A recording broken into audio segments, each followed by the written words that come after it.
안녕하세요. 신세계 서울병원 척추센터장 조창입니다.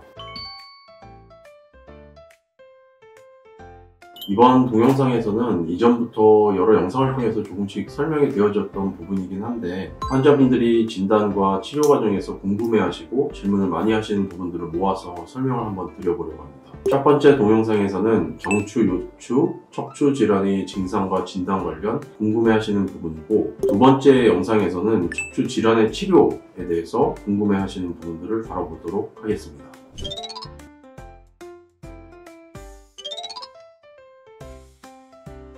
엉치 사타구니 통증의 경우 허리 디스크나 협착의 증상일 수도 있고 고관절 자체의 문제일 경우도 있습니다.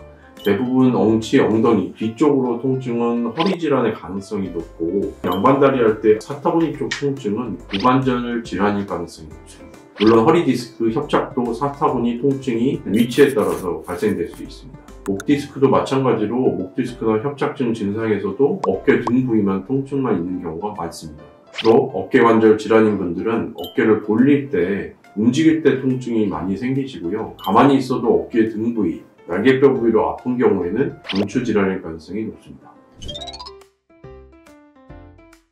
척추 질환인 디스크와 협착은 증상이 거의 비슷합니다.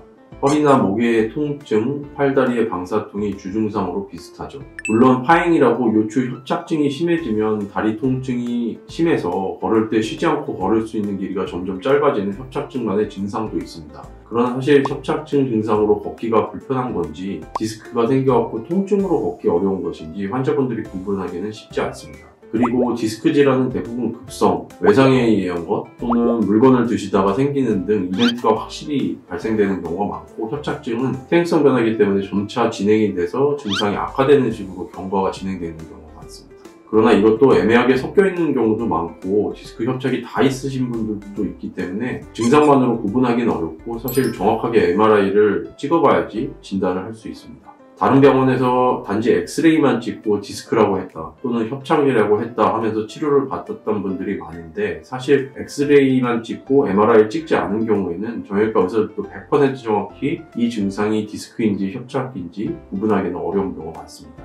물론 디스크나 협착의 보존적 치료가 약물, 물리 도수, 신경 차단술 등에 동일하게 치료하기 때문에 치료는 다르지 않죠. 그러나 보존적 치료에 효과가 없는 경우에는 반드시 MRI로 이게 디스크에 의한 증상인지 협착에 의한 증상인지를 정확하게 진단하고 치료를 하셔야 합니다.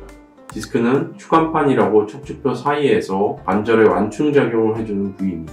안쪽에 물렁한 수액과 둘레에 단단한 막으로 구성되어 있는데요. 디스크 추간판 탈출증이라 하는 질환은 이 막이 돌출되거나 찢어져서 수액이 터져 나오는 질환입니다. 돌출된 막이나 터진 수액이 뒤에 있는 신경을 누르기 시작하면 방사통이 생기는 것이죠.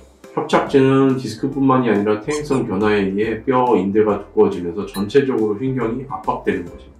디스크라고 하면 주로 젊은 나이에 생기는 것은 아니고 80, 90대 연세가 많은 분들도 생길 수가 있습니다. 협착도 반대로 이른 나이에 이미 디스크가 생기셨던 분들은 해당 관절이 퇴행성 변화가 빨리 생기면서 30, 40대에도 협착증이 발생될 수 있습니다.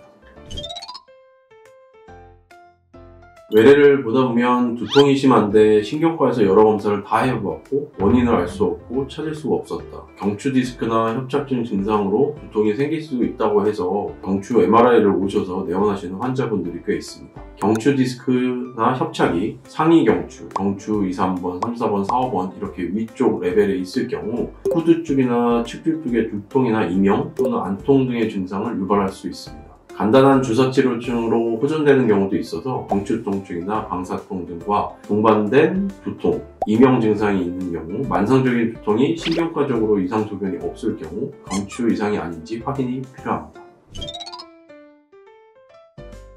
디스크나 협착증에 의해 다리로 가는 신경이 눌리게 되면 이 신경에는 통증, 운동, 감각신경뿐만이 아니라 혈관을 확장, 수축하게 되는 이것을 관여하는 신경들도 포함되어 있습니다. 디스크나 협착증 증상의 일환으로 신경이 눌리면 방사통에 의해 붓고, 차갑고, 시리고 마치 혈액순환이 안 되는 듯한 증상이 생길 수 있습니다.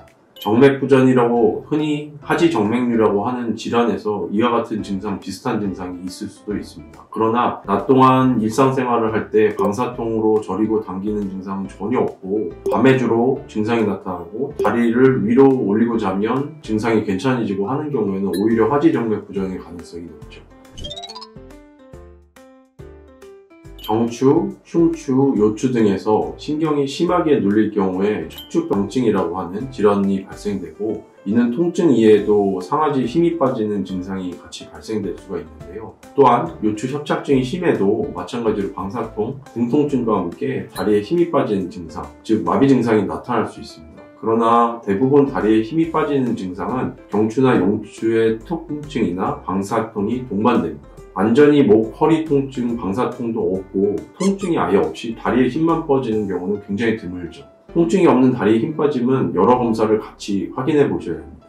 대부분 연세가 많으신 환자분들이 이런 증상이 많으신데, 이는 단순하게 노안에 의해서 근육량이 저하되는 경우도 있고, 뇌 관련 증상으로 파킨슨 등 신경과 관련 증상 가능성에 대해서도 확인을 같이 해보셔야 합니다.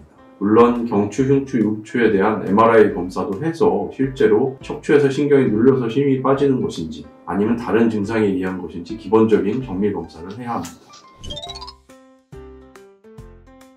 영상 검사 중에 신체에 방사선이 노출되는 경우가 있는데, 이는 엑스레이와 CT입니다. 엑스레이는 정말 자연 상태에 노출되는 방사선과 크게 다르지 않기 때문에 크게 걱정할 부분은 아니고요. CT는 사실 방사선 노출량이 엑스레이보다는 많습니다. 그래서 꼭 필요할 때만 촬영을 해야 되고, 아이들은 될 수 있으면 CT를 촬영하지 않는 것이 좋습니다. 단 MRI는 방사선 노출되는 것이 아니기 때문에 방사선에 대한 걱정은 하실 필요가 전혀 없습니다.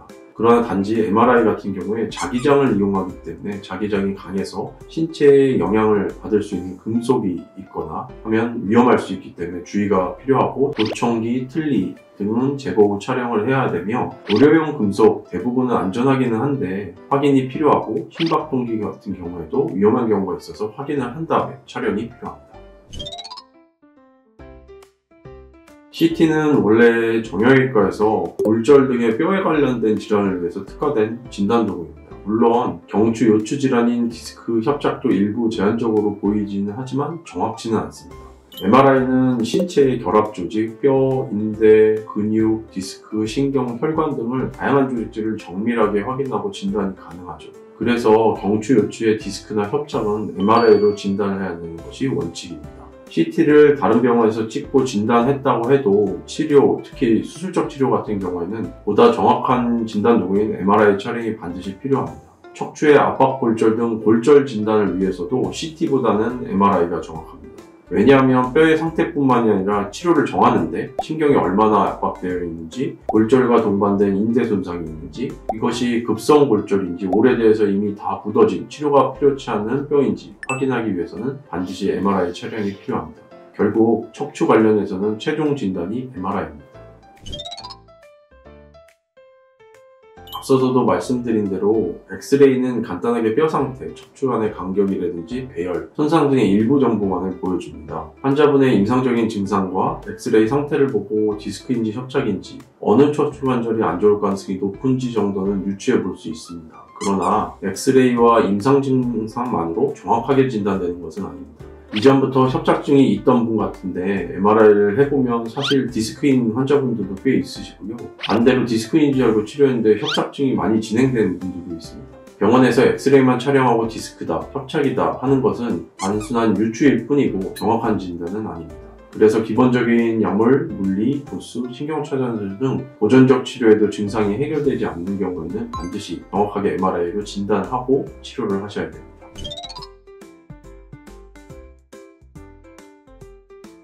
네, 척추 압박골절 같은 경우에는 골절 정도에 따라서 증상이 천차만별입니다.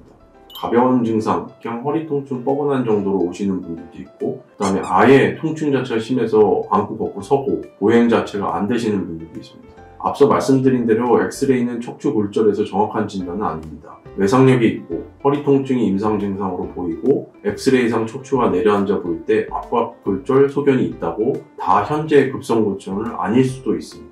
실제로 MRI를 촬영해보면 이전에 압박골절이 심하지 않게 있었던 부분으로 현재 골절이 아닌 경우도 많습니다. 반대로 압박 정도가 심하지 않아서 애매한데 허리나 등 통증이 심해서 MRI를 촬영해보니까 심한 압박골절일 경우도 많습니다. 타 병원에서 엑스레이를 찍고 골절 같다고 내원하신 분들은 MRI를 꼭 해야 하는지 물어보시는 경우가 많습니다. 당연히 MRI 촬영은 필수입니다. 우선 급성 골절이 맞는지 MRI를 촬영해야 되면 진단이 가능하고, 골절이 심한지, 신경 압박 가능성이 높은지 정밀한 상태 확인이 가능합니다. 이렇게 정밀한 진단이 되어야 보존적 치료로 보조기만 착용하고 누워서 생활하시면서 볼지, 아니면 척추 성형술이라는 골절 부위가 무너지지 않도록 하는 시술을 할지, 큰 수술까지 필요할지 판단이 가능합니다. 그래서 척추 골절은 반드시 MRI 촬영으로 확인이 필요합니다. 척추 관련 증상과 진단 과정에서 환자분들이 많이 물어보시는 부분들을 모아서 한번 설명드려 봤습니다. 다음 동영상에서는 척추 관련 치료에 대해 많이 질문하셨던 부분들을 모아서 설명드려 보도록 하겠습니다. 감사합니다.